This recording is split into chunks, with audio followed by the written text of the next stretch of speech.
ದೇವರು ಪ್ರೀತಿಸುವ ಪ್ರೀತಿಯ ಬಿಗ್ ಜೆ ಟಿ ವಿ ಪ್ರಿಯ ವೀಕ್ಷಕರಿಗೆ ನಮ್ಮ ಕರ್ತನಾದ ಯೇಸು ಕ್ರಿಸ್ತನ ಹೆಸರಿನಲ್ಲಿ ನಿಮ್ಮನ್ನು ವಂದಿಸಿ ಸ್ವಾಗತ ಬಯಸ್ತಿದ್ದೇವೆ. ಬನ್ನಿರಿ, ದೇವರ ವಾಕ್ಯವನ್ನು ಇಂದು ನಾವು ಅಧ್ಯಯನ ಮಾಡಿಕೊಳ್ಳೋಣ. ದೇವರ ವಾಕ್ಯವನ್ನು ಅಧ್ಯಯನ ಮಾಡಿಕೊಳ್ಳುವಂಥದ್ದು ಭಾಗ್ಯಕರವಾದಂಥ ಒಂದು ಅನುಭವ. ಎಲ್ರಿಗೂ ಕೂಡ ಇರುವಂಥ ಒಂದು ಅನುಭವ ಅಲ್ಲ. ಯಾವ ರೀತಿಯಾಗಿ ಒಂದು ದೇಶದಲ್ಲಿ ಅಥವಾ ಒಂದು ಊರಲ್ಲಿ ಅಥವಾ ಒಂದು ರಾಜ್ಯದಲ್ಲಿ ಬರ ಬಂದಾಗ ಏನಾಗ್ತದೆ ಅಂತ ಹೇಳ್ಬಿಟ್ಟು ನೋಡುವಾಗ ಭಾಳ ಜನರಿಗೆ ಊಟಕ್ಕಿರೋದಿಲ್ಲ. ಉದಾಹರಣೆಗೆ ಆ ಕಾಲದಲ್ಲಿ ಇಸಾಕನ ಕಾಲದಲ್ಲಿ ಬರವಿತ್ತಂತೆ. ಆ ರೀತಿಯಾಗಿ ಬರವಿದ್ದಾಗ ಏನಾಗ್ತದೆ, ಭಾಳ ಕಡೆಗಳಲ್ಲಿ ಊಟ ಇಲ್ಲದೆ ಇರ್ತಾರೆ.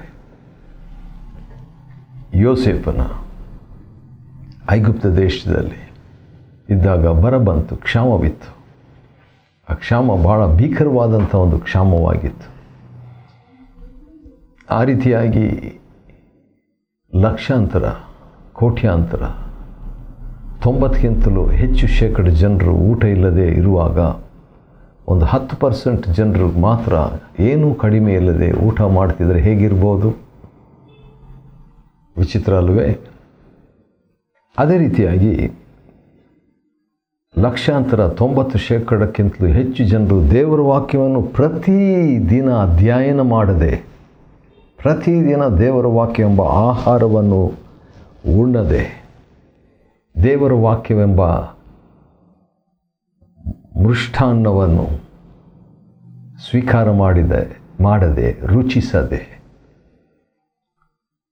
ಬರ ಬಂದಂತೆ ಕ್ಷಾಮ ಬಂದಂತೆ ಜೀವನ ಮಾಡ್ತಿರುವಾಗ ಕೆಲವರು ಮಾತ್ರ ದೇವರ ವಾಕ್ಯವನ್ನು ದಿನಾಲೂ ಅಧ್ಯಯನ ಮಾಡುತ್ತಾ, ದಿನಾಲೂ ಅದರಿಂದ ಓದಿಕೊಳ್ಳುತ್ತಾ, ಅದರಿಂದ ಪ್ರಕಟಣೆಗಳನ್ನು ಹೊಂದಿಕೊಳ್ಳುತ್ತಾ ಇದ್ದಂಥ ವ್ಯಕ್ತಿಗಳ ಹಾಗೆ ಇರುವಂಥದ್ದು ಈ ಅನುದಿನ ಅಧ್ಯಯನ. ಇಂದಿನ ನಮ್ಮ ಅಧ್ಯಯನ 2 ತಿಮೋಥಿ 4ನೇ ಅಧ್ಯಾಯದಲ್ಲಿ ನಾವು ನೋಡ್ಕೊಳ್ಳಿಕ್ಕಿದ್ದೇವೆ. ಏನು ನೋಡ್ಕೊಳ್ತಿದ್ದೇವೆ ಅಂತ ಹೇಳ್ಬಿಟ್ಟು ನೋಡುವಾಗ, ಸಮೃದ್ಧ ಜೀವನದ 16 ರಹಸ್ಯಗಳು, 16 ಸೀಕ್ರೆಟ್ಸ್ ಆಫ್ ಅಬಂಡೆಂಟ್ ಲೈಫ್. ಸಮೃದ್ಧ ಜೀವನ. ಯೋಹಾನ 10:10ರಲ್ಲಿ ನಮ್ಮ ಕರ್ತನಾದ ಯೇಸು ಕ್ರಿಸ್ತನು, ನಾನು ಬಂದಂಥ ಉದ್ದೇಶ ನಿಮಗೆ ಸಮೃದ್ಧವಾದ ಜೀವನ ಇರಬೇಕು ಎಂಬುದಾಗಿ ಹೇಳಿದರು. ಅಂಥ ಒಂದು ಸಮೃದ್ಧವಾದ ಜೀವನ ನಮಗೆ ಲಭ್ಯವಾಗಬೇಕಾದರೆ ಏನು ಮಾಡಬೇಕು? ಅದಕ್ಕೆ 16 ರಹಸ್ಯಗಳಿದೆ. ಒಂದೊಂದಾಗಿ ಬೇಗ ನಾವು ನೋಡಿಕೊಳ್ಳೋಣ. 16 ಸೀಕ್ರೆಟ್ಸ್ ಆಫ್ ಅಬಂಡೆಂಟ್ ಲೈಫ್. ಮೊಟ್ಟ ಮೊದಲನೇದಾಗಿ ವಾಕ್ಯವನ್ನು ಸಾರುವುದು. ವಾಕ್ಯವನ್ನು ಸಾರುವುದು. Preach the word. 2 ತಿಮೋಥಿ 4ನೇ ಅಧ್ಯಾಯದ 2ನೇ ವಚನದಲ್ಲಿ ವಾಕ್ಯವನ್ನು ಸಾರು. ಹೌದು, ಅನುಕೂಲವಾದ ಕಾಲದಲ್ಲಿಯೂ ಅನುಕೂಲವಿಲ್ಲದ ಕಾಲದಲ್ಲಿಯೂ ಅದನ್ನು ಸಾರ್ತಾ ಇರಬೇಕು. ಸಾರ್ತಾ ಇದ್ದಾಗ ಬೇರೆಯವರಿಗೆ ಅಷ್ಟೇ ಅಲ್ಲ, ನಮಗೂ ಕೂಡ ಆ ಸಮೃದ್ಧ ಜೀವನದಲ್ಲಿ ಮುಂದುವರಿತೇವೆ. ಎರಡನೇದಾಗಿ ತಾಳ್ಮೆ.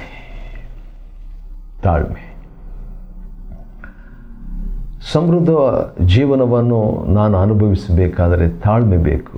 ಎಷ್ಟು ಬೇಕು ತಾಳ್ಮೆ?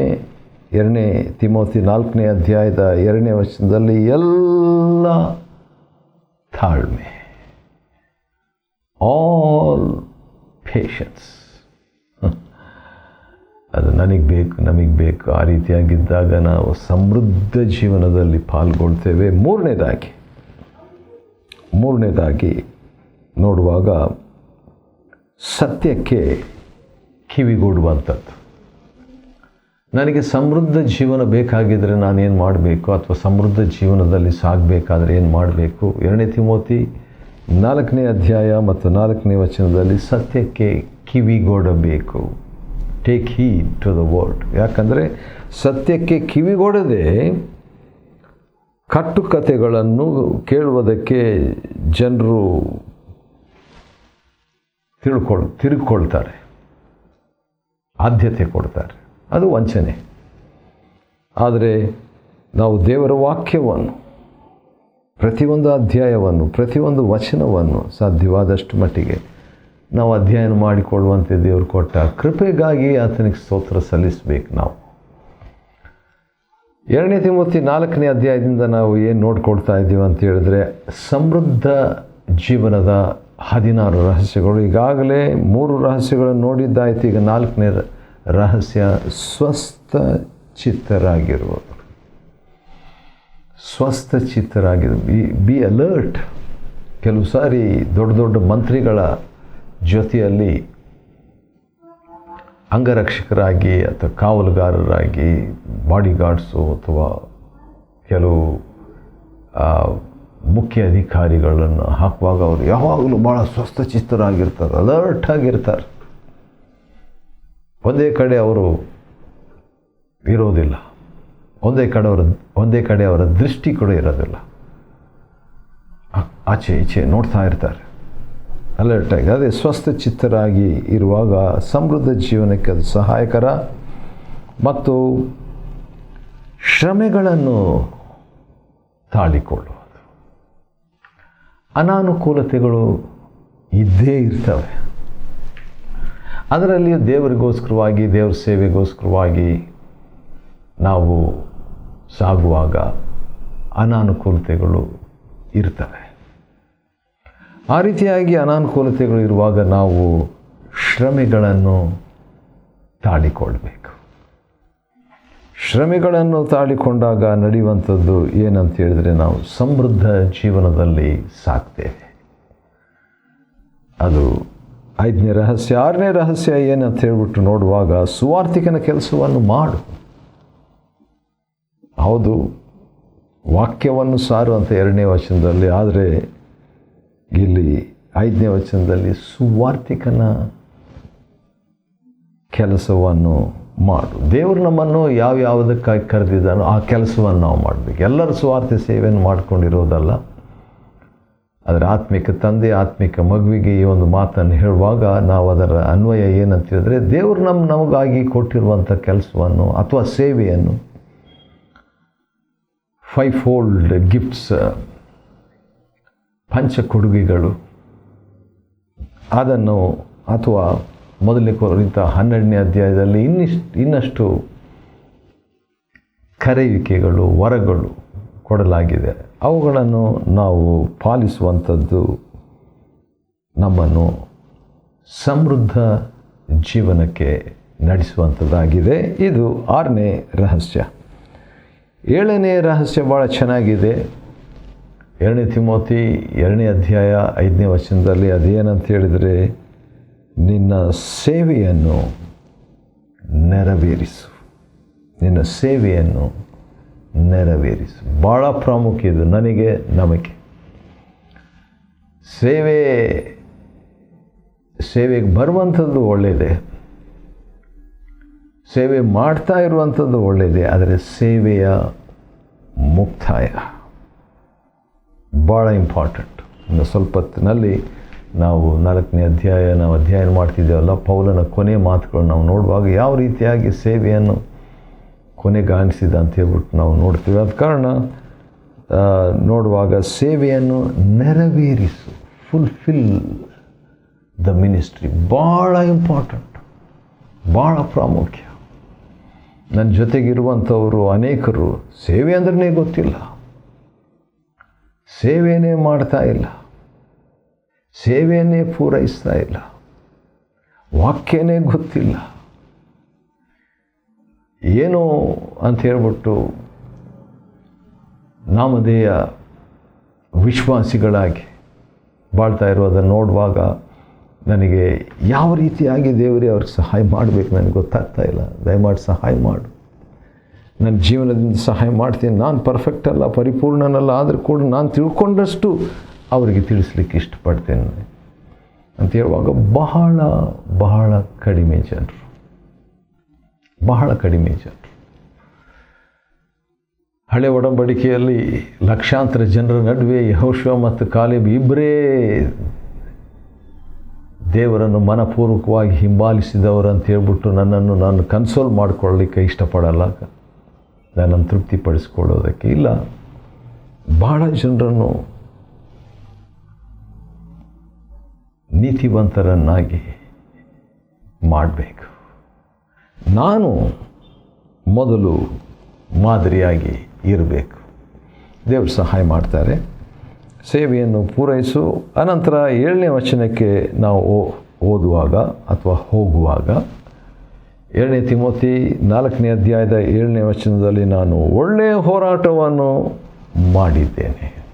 I fought a good fight. ಹೌದು, ನಾವು ಸಮೃದ್ಧ ಜೀವನಕ್ಕೆ ಬರಬೇಕಾದ್ರೆ 8ನೇ ರಹಸ್ಯ ಏನಂದರೆ ಶ್ರೇಷ್ಠ ಹೋರಾಟವನ್ನು ಮಾಡುವುದು ಅಥವಾ ಒಳ್ಳೆಯ ಹೋರಾಟವನ್ನು ಮಾಡುವುದು.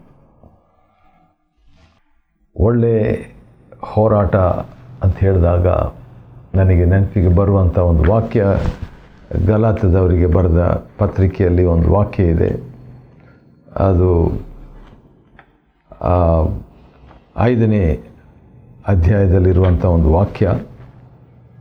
16ನೇ ವಚನ ನಿಮಗೋಸ್ಕರವಾಗಿ ಓದ್ತೇನೆ. ಅದೇನಂತ ಹೇಳಿದ್ರೆ, ಆತ್ಮದಲ್ಲಿ ನಡೆಯಿರಿ, ನೀವು ದೈಹಿಕ ಆಸೆಯನ್ನು ಪೂರೈಸಲಾರಿರಿ. ಯಾಕಂದರೆ ಮಾಂಸಭಾವವು ಆತ್ಮನಿಗೆ ವಿರುದ್ಧವಾಗಿಯೂ ಆತ್ಮನು ಮಾಂಸಭಾವಕ್ಕೆ ವಿರುದ್ಧವಾಗಿಯೂ ಆಶಿಸ್ತದೆ. ನೀವು ಬಯಸುವುದನ್ನು ಮಾಡದಂತೆ ಇವು ಒಂದಕ್ಕೊಂದು ಹೋರಾಡುತ್ತವೆ, ವಿರೋಧವಾಗಿದೆ. ಆದ ಕಾರಣ ಶ್ರೇಷ್ಠ ಹೋರಾಟ ಅಥವಾ ಒಳ್ಳೆಯ ಹೋರಾಟ ಮಾಡಿದನೆಂದರೆ ನನ್ನ ಮಾಂಸಕ್ಕೂ ಮತ್ತು ಆತ್ಮನಿಗೂ ವಿರುದ್ಧವಾಗಿ ಹೋರಾಟದಲ್ಲಿ ಆತ್ಮನ ಸಹಾಯದಿಂದ ಮಾಂಸ ಇಚ್ಛೆಗಳಿಗೆ ವಿರುದ್ಧವಾಗಿ ಹೋರಾಡಿ ಜಯ ಸಾಧಿಸುವಂಥದ್ದು. ಆ ರೀತಿಯಾಗಿ ಜೀವಿಸುವಂಥ ಜೀವನ ಸಮೃದ್ಧ ಜೀವನದ 8ನೇ ರಹಸ್ಯ. 9ನೇ ರಹಸ್ಯ ಓಟವನ್ನು ಮುಗಿಸುವುದು. ಯಾವುದೇ ಓಟ ಪಂದ್ಯದಲ್ಲಿ ಓಡ್ತಾ ಇರ್ತಾರೆ. ಆ ಸಂದರ್ಭದಲ್ಲಿ ಬಿದ್ದು ಹೋದರೂ ಕೂಡ ಎದ್ದು ಓಡಬೇಕು. ಬಿದ್ದು ಹೋದರೂ ಕೂಡ ಎದ್ದು ಓಡ್ತಾರೆ. ಬಿದ್ದು ಹೋದವರು ಓಡಬಾರ್ದಂಥ ರೂಲ್ಸ್ ಇಲ್ಲ. ಸಾಮಾನ್ಯವಾಗಿ ಒಂದು ವೇಳೆ 10 ಸಾರಿ ಬಿದ್ದರೂ ಕೂಡ 10 ಸಾರಿ ಎದ್ದು ಓಡ್ಬೋದು. ಅದೇ ರೀತಿಯಾಗಿ ಆತ್ಮಿಕ ಓಟವನ್ನು ನಾವು ಓಡ್ತಾ ಇದ್ದೇವೆ. ಆ ಓಟವನ್ನು ಮುಗಿಸಬೇಕು.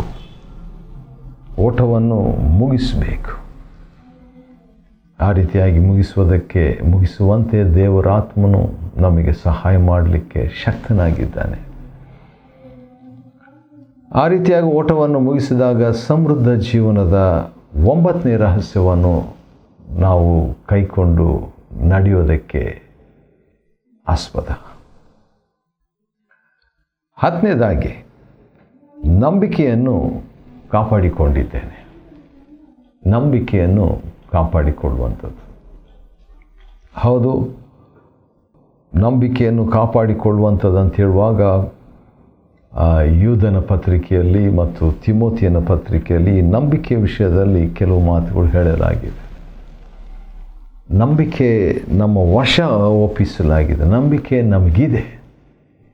ಆ ನಂಬಿಕೆಯನ್ನು ನಾವು ಕಾಪಾಡಿಕೊಳ್ಬೇಕು. ನಂಬಿಕೆ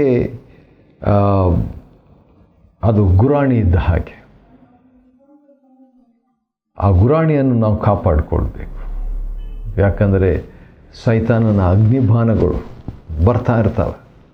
ಕೆಡುಕನ ಅಗ್ನಿಬಾಣಗಳು, ಕೆಟ್ಟವುಗಳು ಬರ್ತಾ ಇರುವಾಗ ನಾವು ಅವುಗಳನ್ನು ನಮ್ಮ ಗುರಾಣಿಯನ್ನು ಬಿಟ್ಕೊಡಬಾರ್ದು, ಬಿಸಾಡಬಾರ್ದು. ಅದನ್ನು ಸದಾ ಇಟ್ಕೊಂಡಿರಬೇಕು, ಅದನ್ನು ಕಾಪಾಡಿಕೊಳ್ಬೇಕು. ಅದೇ ರೀತಿಯಾಗಿ ನಂಬಿಕೆ ಅಂತ ಹೇಳುವಾಗ ಇನ್ನೊಂದು ಅರ್ಥ ಕೂಡ ಇದೆ. ಅದೇನಂತ ಹೇಳಿದರೆ ಬೋಧನೆ, ಸೆಟ್ ಆಫ್ ಡಾಕ್ಟ್ರಿನ್ಸ್. ಬೋಧನೆ, ನಮ್ಮ ವಶಕ್ಕೆ ಒಪ್ಪಿಸಲಾದಂಥ ಬೋಧನೆಯನ್ನು ಕಾಪಾಡಿಕೊಳ್ಬೇಕು. ಬೋಧನೆಯಲ್ಲಿ ನಂಬಿಗಸ್ತರಾಗಿರಬೇಕಂತ ಕೂಡ ಒಂದು ಅರ್ಥ ಕೊಡ್ತದೆ. ಆದ ಕಾರಣ ಆ ರೀತಿಯಾಗಿದ್ದಾಗ ಸಮೃದ್ಧ ಜೀವನಕ್ಕೆ ನಾವು ಸಾಗಿದ ಹಾಗೆ ಆಗುತ್ತೆ. 11ನೇದಾಗಿ ನಾವೇನು ನೋಡ್ಕೊಳ್ತಾ ಇದ್ದೀವಿ, 2 ತಿಮೋತಿ 4ನೇ ಅಧ್ಯಾಯದಿಂದ ನಾವು ನೋಡ್ತಾ ಇರುವಂಥ ವಿಷಯ ಸಮೃದ್ಧ ಜೀವನದ 16 ರಹಸ್ಯಗಳು. ಅದರಲ್ಲಿ 11 ನಾವು ನೋಡ್ತಿದ್ದೀವಿ. ಲವ್ ನಾಟ್ ದ ವರ್ಲ್ಡ್, ಲೋಕವನ್ನು ಪ್ರೀತಿಸದಿರುವುದು.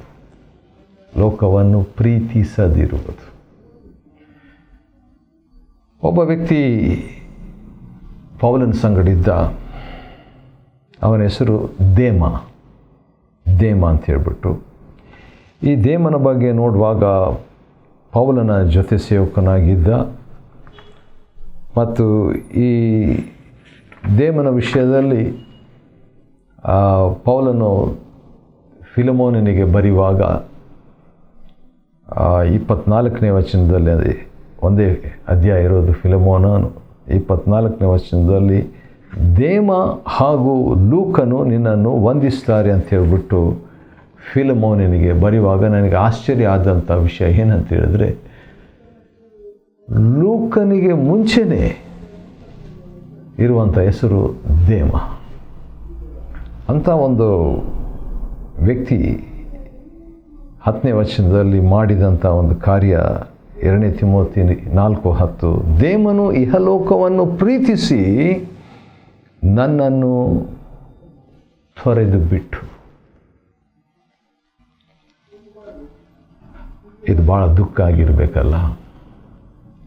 ನಮ್ಮ ಜೊತೆಗೇ ಇದ್ದಂಥವ್ರು, ನಮ್ಮ ಜೊತೆಗೇ ಇರುವಂಥ ಒಬ್ಬ ವ್ಯಕ್ತಿ ನಮ್ಮನ್ನು ಬಿಟ್ಟು, ತೊರೆದು ಬಿಟ್ಟು ಹೋಗುವಂಥದ್ದು. ಏನು ಕಾರಣ?